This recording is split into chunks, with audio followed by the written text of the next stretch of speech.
It was December 1938, and a physicist, having recently fled Nazi Germany, and her nephew found themselves in the serene countryside, taking a break from the desk. Hi, I'm Gabrielle Birchak. Welcome to Math Science History. Today, we are traveling back to one of the most pivotal moments in 20th century science. Not to a lab, not to a lecture hall, but to a snowy forest of Kungälv, Sweden.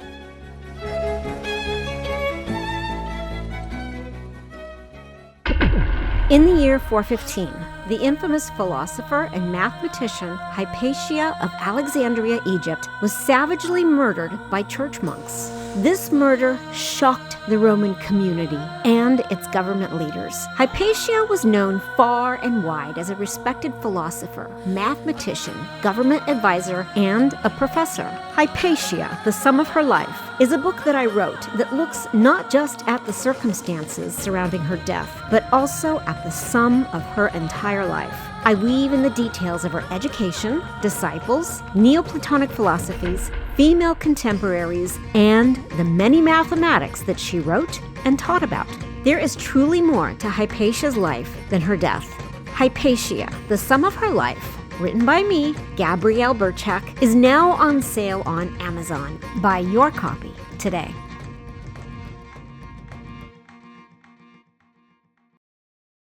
As the snow crunched beneath their feet, they puzzled over a letter from physicist Otto Hahn describing a mysterious experiment that produced barium from uranium. This experiment did not make sense until, right there in the woods, inspiration struck. They realized that the uranium nucleus had split in two, which was a revolutionary concept that would soon be known as nuclear fission. The physicist and the nephew?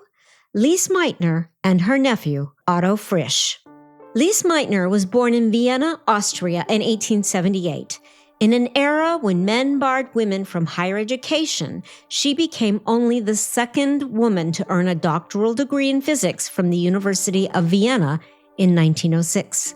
Because of strict Austrian rules at the time, women weren't allowed to attend college, but Meitner's family believed in her education and could afford private schooling, which she finished in 1901. She then enrolled in graduate studies at the University of Vienna, where she was inspired by the great physicist Ludwig Boltzmann. His passion for science inspired her, and she chose to focus on physics, especially the new and exciting field of radioactivity.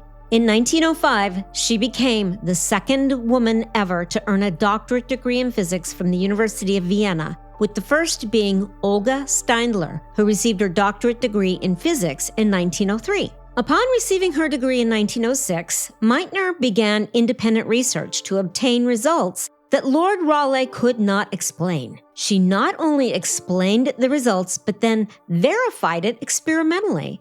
Her results were published in the paper, quote, "Some conclusions derived from the Fresnel reflection formula," unquote. The research and the experiments were foundational to leading Ernest Rutherford to predict the nuclear atom. Meitner then began attending Max Planck's lectures at Friedrich Wilhelm University in Berlin. Planck went on the record stating that he did not want women in the universities. However, Meitner was a brilliant exception. So much so that he even invited her to come to his home and visit him, where she made friends with his daughters. Still, these lectures were not engaging enough for her, and she had spare time. As a result, she approached Heinrich Rubens, who was the head of the Experimental Physics Institute. She wanted to do some research, and so Rubens introduced her to Otto Hahn.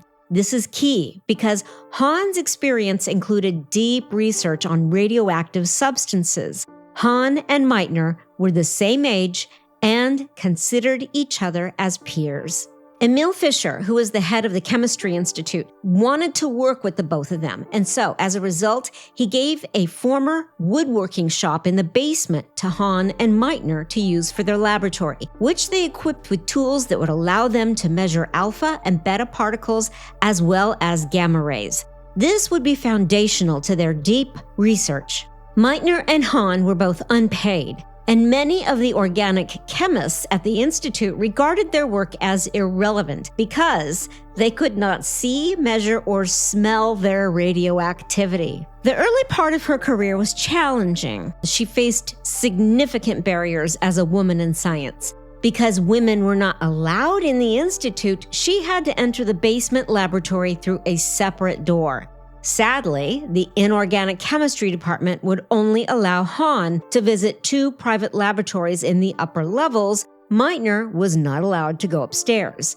Additionally, she could not use the restroom. As a result, she had to go down the street to a restaurant to use their restroom. However, a year later, women were allowed to study at Prussian universities. As a result, Fischer lifted restrictions and even had women's toilets installed in the building. This did not go over well with many of the male chemists at the Institute.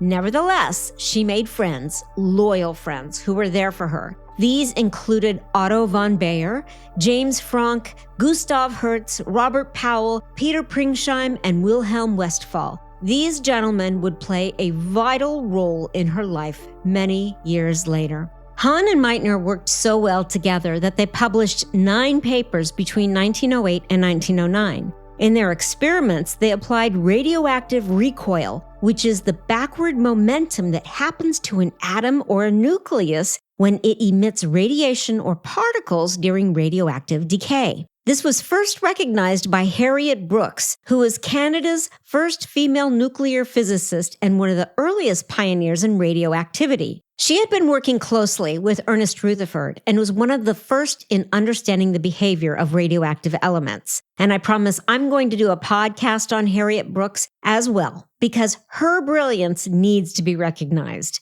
So back to radioactive recoil. It's the process where a daughter nucleus is forcefully ejected as it recoils in the moment of decay. So it works like this. Imagine you are in a batting cage. There's a pitching machine, which if you've been in a batting cage, you know it is a solid, heavy device designed to stay in place. But when it fires a baseball, the machine gives a little jerk backwards. We barely notice it, but it's real. That tiny backward movement is caused by the force of the ball being launched forward. Now, take that same idea and shrink it down to the atomic level. Inside an atom, the nucleus is like that pitching machine, heavy and packed with particles, but sometimes it's unstable. When it needs to become more stable, it shoots out a particle like an alpha particle or a neutron. And just like the pitching machine, the nucleus recoils in the opposite direction of the particle it emitted.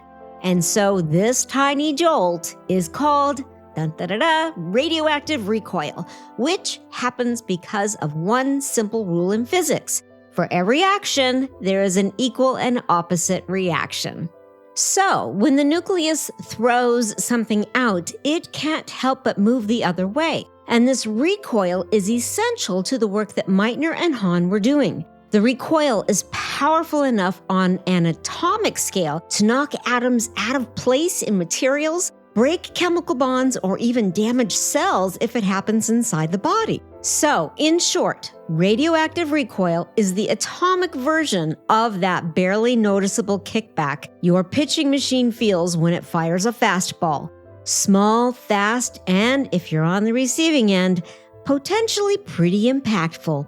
The reason why I bring this up is because Meitner found that using radioactive recoil could help her find radioactive substances. As a result, Meitner and Hahn were able to find 2 more new isotopes that included bismuth-211 and thallium-207. In October 1912, the Kaiser Wilhelm Institute for Chemistry opened in Berlin-Dahlem, and Meitner and Hahn moved their research to this new institute. The KWI, being privately funded, had no formal rule excluding women.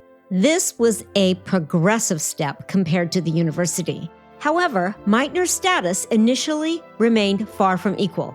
Hahn was appointed head of the new radiochemistry department with the title professor and a respectable salary. In contrast, Meitner was invited to join him only as an unpaid scientific guest. So, although the KWI had no formal exclusion of women, these rules highlight how women often entered such institutes through unofficial or junior roles. We'll be right back after a quick word from my advertisers.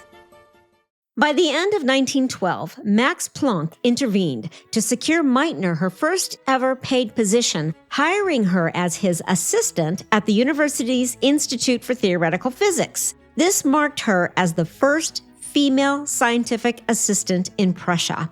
Soon after, in 1913, Meitner was formally appointed as an associate of the KWI for chemistry, equivalent in rank to Hahn's position, which finally granted her a title and a modest salary. Notably, it was Emil Fischer who arranged for her new paid appointment at the KWI.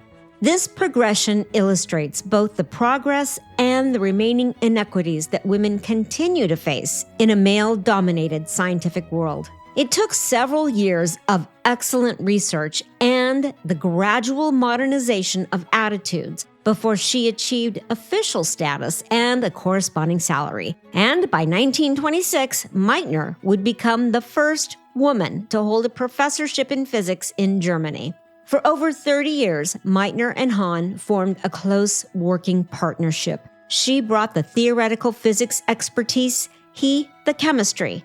Together, they explored the inner workings of the atomic nucleus, becoming pioneers in the newly emerging field of nuclear science. But Meitner's life and career would be upended by politics. Adolf Hitler came to power. As a woman, Meitner's position in Germany became increasingly precarious. By 1938, it was no longer safe for her to stay. So, even though she was born an Austrian citizen in 1878, when Hitler came to power in Germany in 1933, Meitner, who had lived and worked in Berlin since 1907, retained her Austrian citizenship. However, in March 1938, Austria was annexed by Nazi Germany in the Anschluss.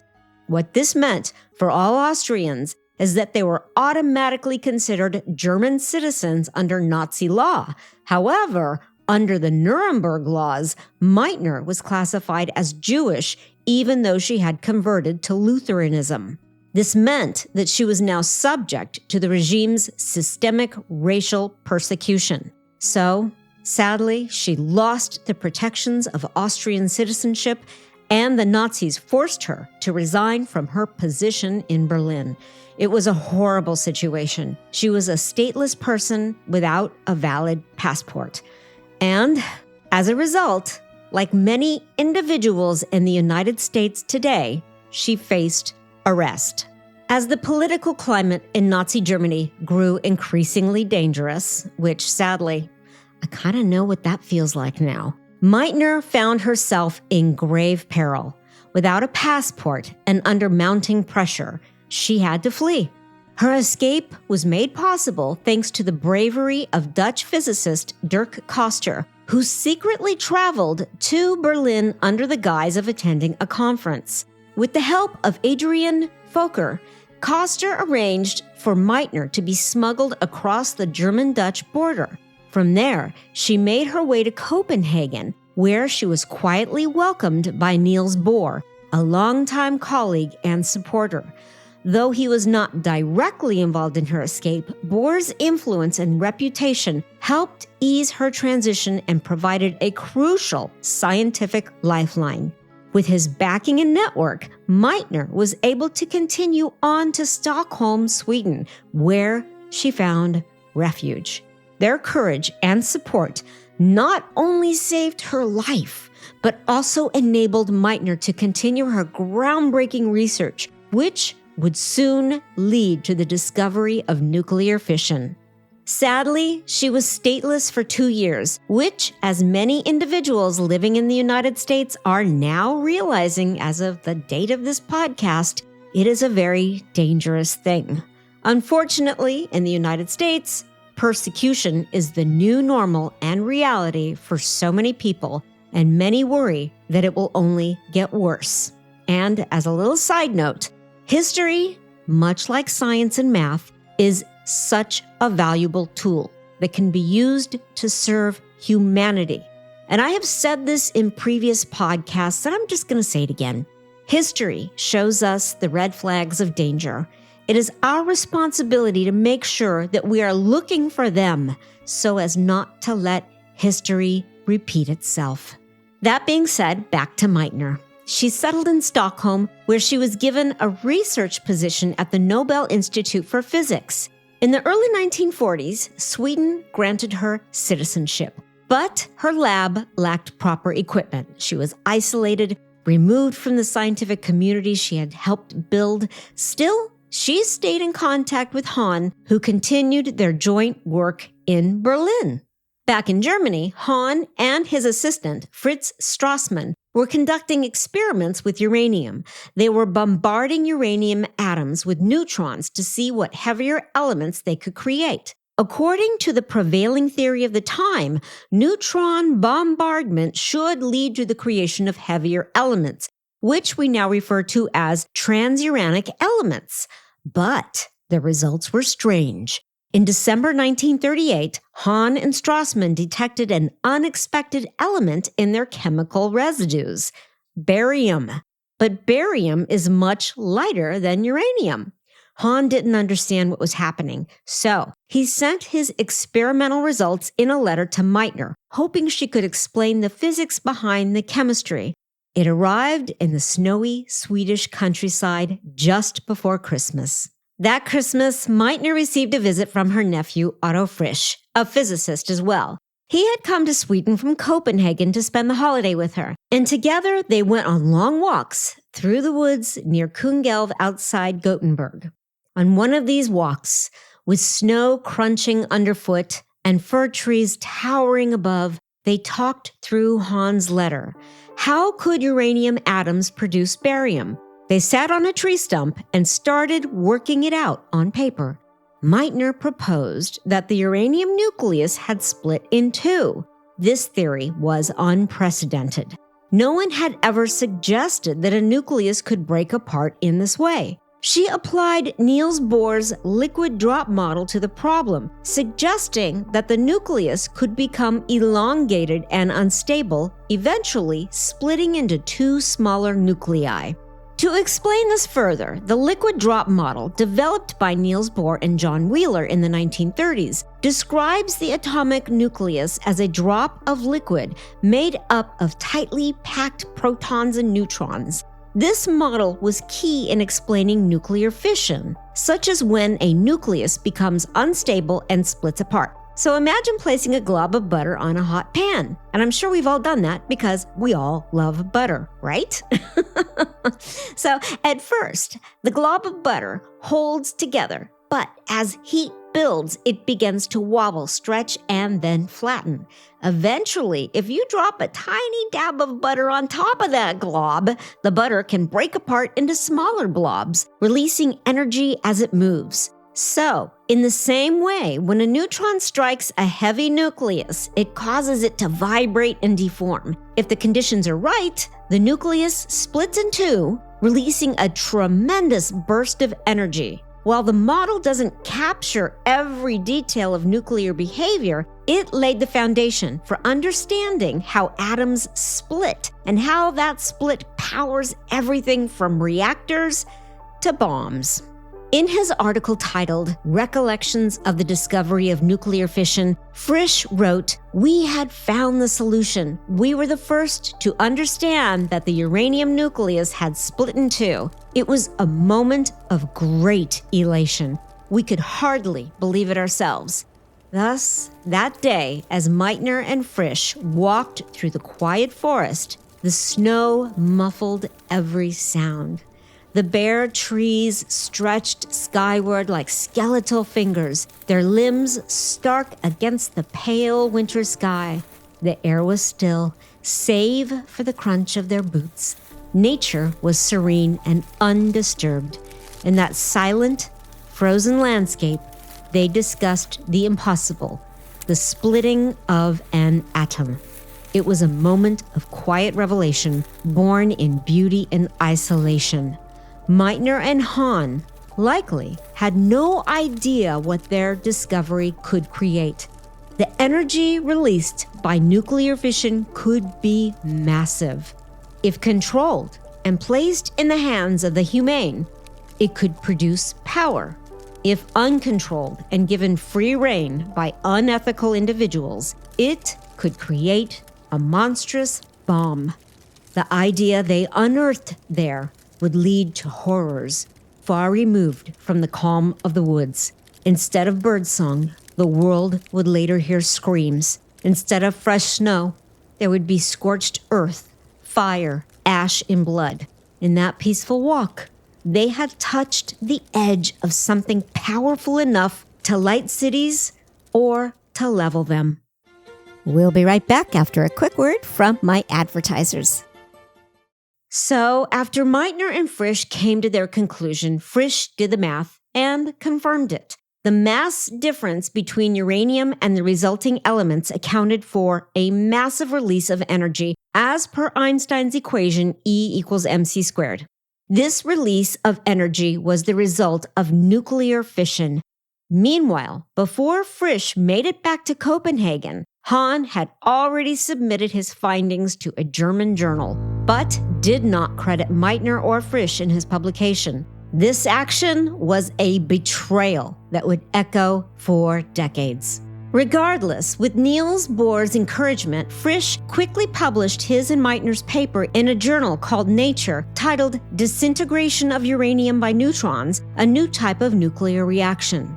So when Hahn and Fritz Strassmann chemically identified barium as a product of bombarding uranium with neutrons, this outcome made no sense within the framework of known nuclear physics. The uranium nucleus hadn't merely rearranged, it had split.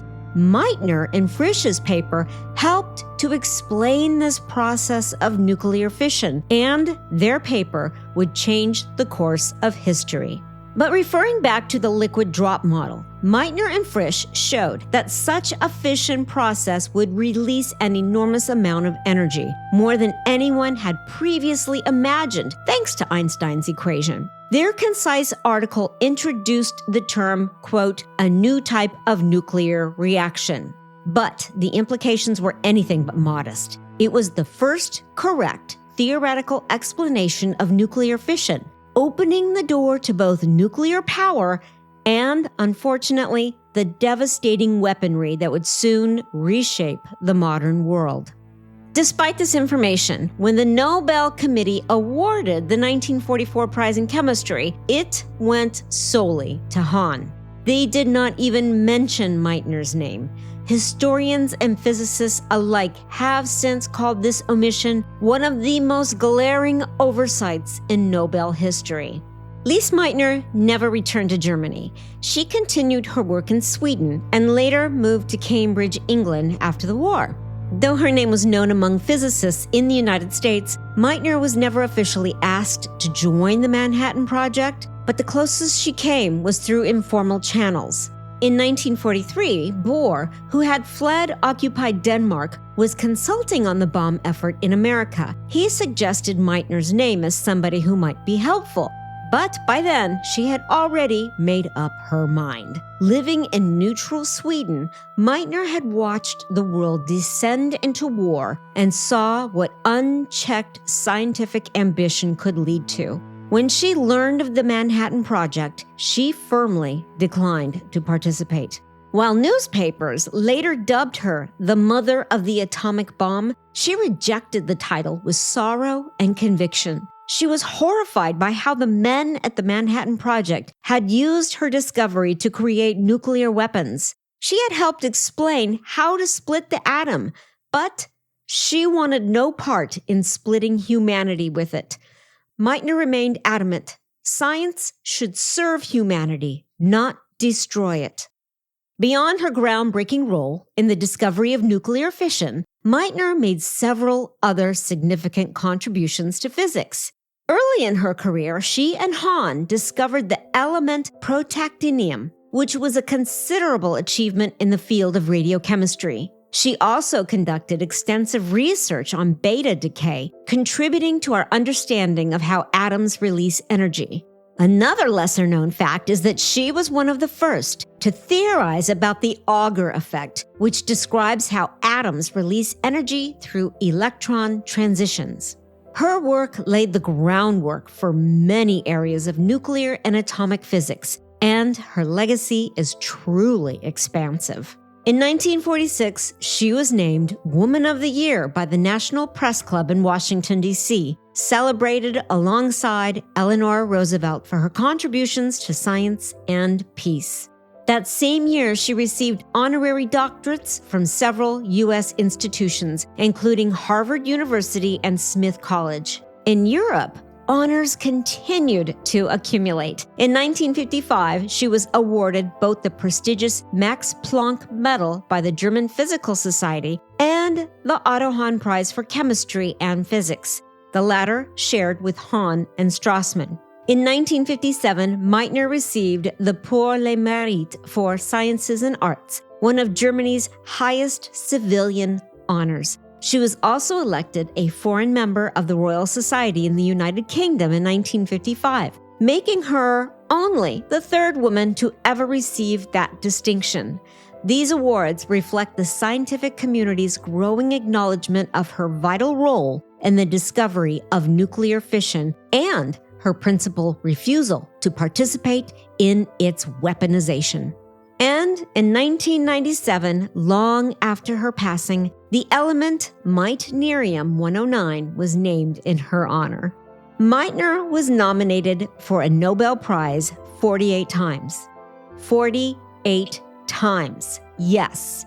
And yet she never received one. At first glance, this seems unbelievable. This is it's asinine. I'm sorry. Being a woman in science can be absolutely asinine. Because how could the woman who helped explain nuclear fission, the very discovery that ushered in the atomic age, how could she be left out?